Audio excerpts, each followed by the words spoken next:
Oh! Ako po si Nino Inesente, 15 taong gulang. Dakilang nanay si nanay ko kasi siya yung nanay ko eh. Siya yung pinakamabait na nanay. Gumigising siya sa umaga tapos tulog ng pinakagabi para alagaan kami lahat. Pati po yung buong pag-asa inalagaan niya. Dahil si tay ko ang tay ng pag-asa. Tapos siya naman ang nanay. Tuturuan ako ng nanay commandments ko eh, kaya mabait ako. Higit sa lahat, si nanay ko ang nagbibigay pag-asa para maging mabait ako bata. Sabi niya, kailangan niya raw ako para sumayaw siya eh. Ako rin ganun, ako rin. Masaya rin po ako palagi dahil sa kanya. Kaya mahal na mahal ko po ang nanay ko. Hindi mo magaganon mo ko dyan. Wapo no?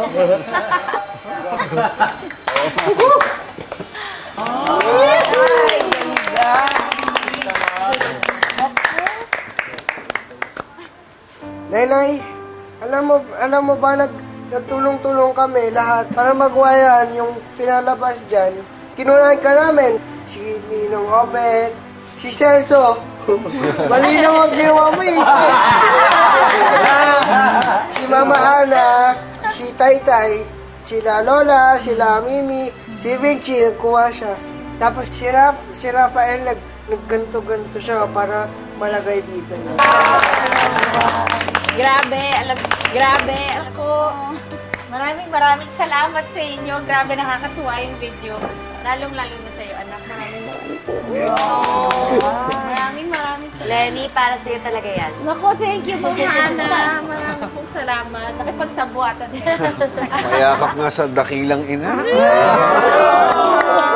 ba yan? Nasa South. Lenny, nandito na yung taga-foundation. Wala sila. Hello! Hello po, dito po. Magandang hapon po. Opo. Nandito po si Mrs. Lenny Inosente. Ay, Siya yun eh. ako po yun. Ako po si Lenny. Hello po, I'm Janet from Rainbow Family Foundation. Nandito po kami para gumawa ng interviews and testimonials from your friends and family. Kasi po, nakasama kayo sa mga recipients ng Dakilang Ina Award. Yay!